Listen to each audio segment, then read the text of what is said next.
Hello everyone, I hope everyone is doing well. My name is Ana Para. I am a licensed professional counselor currently working for the Mission School District. I provide counseling services for students and staff in need throughout the district, but primarily at Mission High School. I am one of 5 counselors currently working for the school district. Today, I will be talking to you about things we think you should know before you go on your spring break. As we get ready to break for spring break, there are a couple of things we think you should know. 1, we care about you and want you to be safe, whether it be online or out and about. Your safety is extremely important to us. 2, we want you to be able to cope with any stress, fear, or tension you may be feeling. 3, we want you to know we are here for you in case you need us, so don't ever be afraid or hesitate to reach out. We're here to help in any way we can. The topics we will be covering during today's presentation are loss and grief, safety and security, ways to cope with tension and stress, and activities you can do during your spring break. Let's begin by first discussing grief. What is grief? Grief is a natural response to loss. It's the emotional suffering you feel when something or someone you love is taken away. Often the pain one experiences after a loss can be overwhelming. During this time, you may experience all kinds of difficult and unexpected emotions, like shock that anything like this could happen, anger, feeling cheated or wrong, disbelief, not wanting to accept the loss, being in a state of denial, guilt, thinking there was something you could have done to have prevented it. Grief is a much deeper sadness than just regular sadness. Grief is not necessarily depression, but it can lead to depression. Reasons why we might experience grief include the loss of a family member, friend, or important individual in your life. It's a loss of routine or an important part of your life. For example, transitioning from on-campus to virtual learning. During this pandemic, we have encountered so many different kinds of losses, like the loss of our routines and freedom to go places as we wish, the loss of control and being able to access things like we used to. Another reason could be family problems or divorce. Loss and grief. When it comes to loss and grief, things you should know is that grief is a normal response, especially when the loss is unexpected. Everyone grieves differently. No one grieves the same. One person can be really emotional, while another can struggle to deal with their emotions and may have a hard time understanding what happened. Grief does not come with a timeline. For some, it takes a month. For others, it can take much more longer than that. There will be good days and there will be bad days, in which talking to someone you trust will be really important. If you have questions, feel free to ask them. Actually, it is best to ask them throughout your journey, as often at times when we ask questions, we have guidance, and guidance helps us through the process. If you need time and space, that's okay. But please let people know what you are feeling and thinking throughout.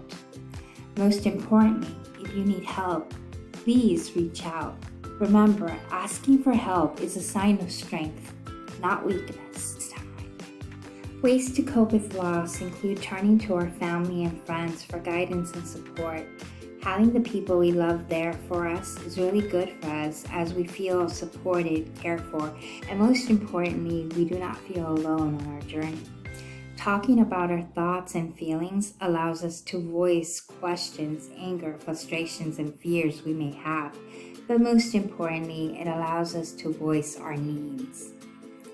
Other ways that can help us cope with loss include expressing your feelings in tangible ways like writing in journals or writing letters about the loss, honoring those you have loved and lost through collages, artwork, poetry, and songs, sharing happy memories with others and talking about your loved one in a positive way. maintaining your hobbies and interests, taking care of yourself, and being patient throughout your journey, remembering that healing takes time. It is not a process you can rush. When it comes to keeping yourself safe during spring break, we want you to know that we want you to have an amazing spring break full of fun and excitement, but we also want you to be careful. We want you to be cautious and not go off on your own. Always travel in pairs. If you want to go on a run or a bicycle ride, go with a family member. Always stay in areas where you are visible and where you are able to get help should you need it. Never get in a car or go anywhere with anyone you do not know or someone you just met, as you do not know their intentions. If you are being harassed, threatened, or followed, tell someone. Always tell your parent or guardian where you are going, how long you will be, and with whom you will be spending time with. For example, going to the neighbor's house or going out into the backyard. Never participate in any activities, challenges, or dares that could lead you to have a serious injury or put your life in danger. People who do this do not have your best interests at heart. Before you do anything that might put you in harm's way, think of yourself and your loved ones. Follow your curfew and don't stay out late.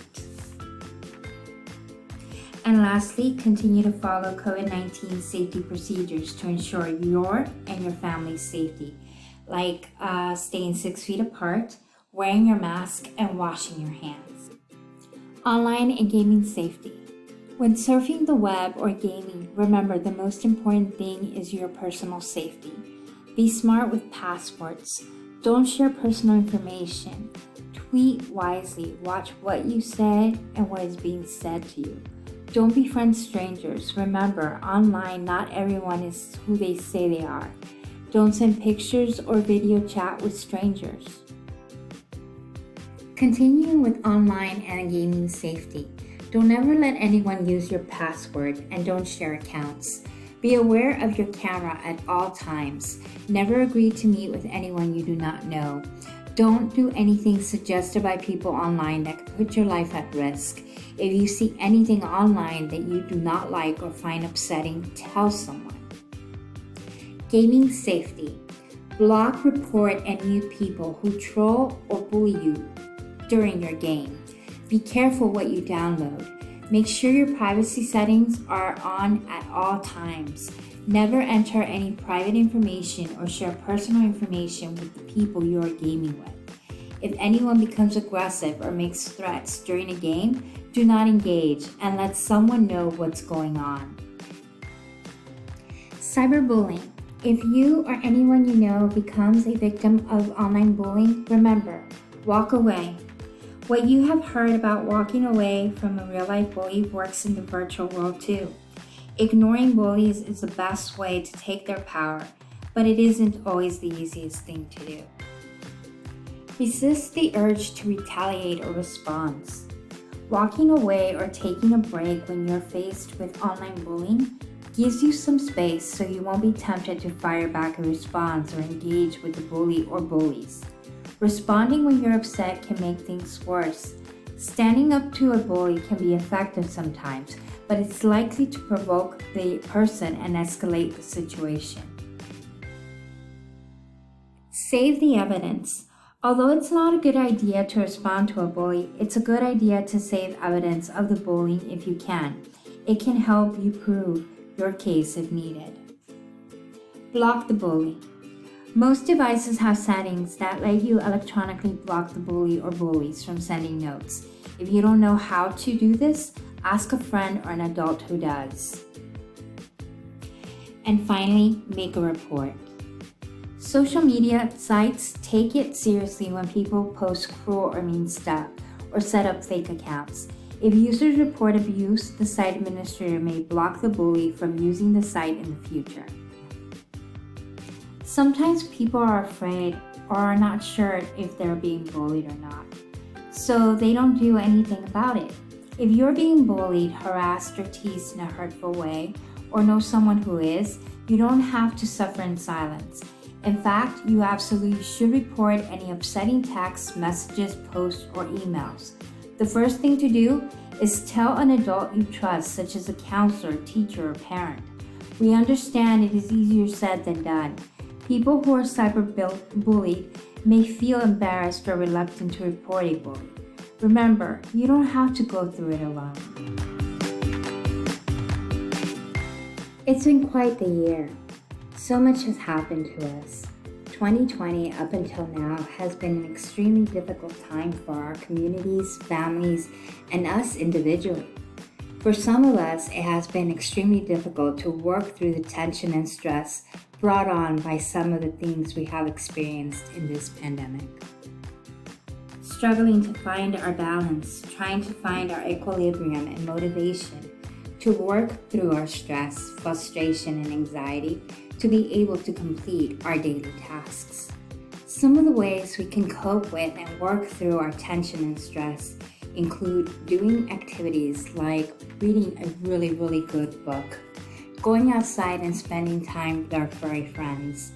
Our dogs love to go with us outside and play fetch, listening to music to help us navigate our moods, doing exercises like weight training or playing sports, playing board games with our family and friends, going out for a walk or a run to alleviate some of the tension that we may be experiencing, calling and talking to a friend, writing and creating new things. Other ways you can work through tension and stress includes developing and implementing healthy habits to your everyday life, like eating right. This means having a well-balanced diet, not skipping any meals, eating plenty of fruits and vegetables, and drinking plenty of water. In addition to eating right, participating in daily exercise can be extremely beneficial to your overall health and well-being, as well as getting plenty of rest through a good night's sleep. Engaging in healthy coping techniques like yoga, meditation, mindfulness, and deep breathing exercises, along with grounding techniques, can help you self-regulate, calm yourself down whenever you feel overwhelmed or stressed. My daughter and I like to go into what is called a calming room. It's a virtual calming room in which you can find guided meditations, breathing exercises, games, puzzles that can help you alleviate some of the stress you're feeling in a moment in time. The link to this calming room can be found at the bottom of this slide and at our LPC webpage. Lastly, other things that can help you alleviate tension, anxiety, and stress are maintaining daily routines with consistent sleep, activity, and study patterns. Setting daily routines help you develop consistency. Knowing what you're meant to be doing on a daily basis helps you create a sense of purpose, meaning, and focus while helping you avoid falling behind. It also helps with staying motivated and properly managing your time. Staying connected with others and trying to find moments of gratitude in which you are thankful for the things you have and got to experience throughout the day.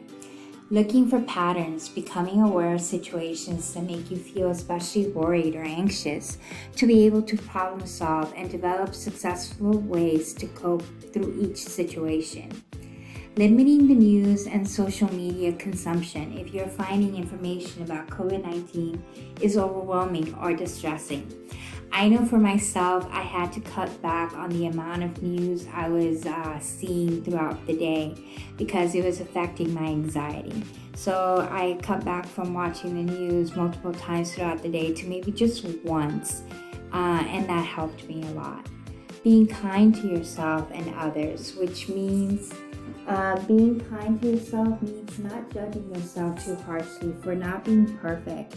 It also means not holding yourself to impossible high standards, not comparing yourself to anyone, and not beating yourself if you make a mistake. It's taking care of yourself and your overall well-being.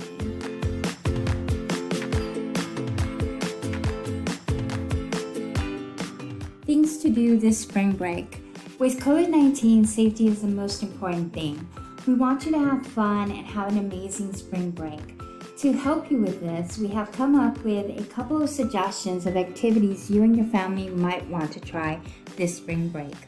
For example, having a camp out in your yard, setting up an obstacle course, having a water balloon fight, which is one of my favorite activities to do, making a fort, riding your bikes or skateboards, playing sports like basketball, soccer, or hockey, playing in the sprinklers, which is something I used to do as a kid and had so much fun doing.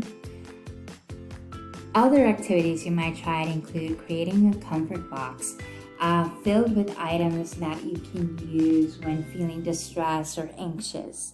Doing photography. I know that I love to go outside and take pictures of my animals, of birds, of things that are happening all around us, and then kind of display them in frames inside my home. Planting a garden, training your dog to do tricks, participating in a game of jump rope or hopscotch, doing arts and crafts, having a board game day, having a movie day or a night, and flying a kite and creating a comic book or story with a friend. Before bringing today's presentation to an end, I want to take a moment and remind everybody, if you or someone you know is threatening to hurt themselves or others, please seek immediate help. You are extremely valuable to us. If you need help, please reach out to any of us or any of the following agencies. Below are numbers to remember to Tropical Texas Behavioral Health, Mental Health, and Substance Crisis Hotline, the Hope Family Warm Line, the National Suicide Prevention Lifeline, the Texas Youth Helpline, and Trevor's Project. Thank you and have an amazing, safe spring break. From all of us here at the LPC staff, myself, Ana Bada, Mr. Mark Garza, Ms. Jeanette Ballesteros, Marisela Ponce, and Christopher Cantu, your LPC Mission School staff. Thank you.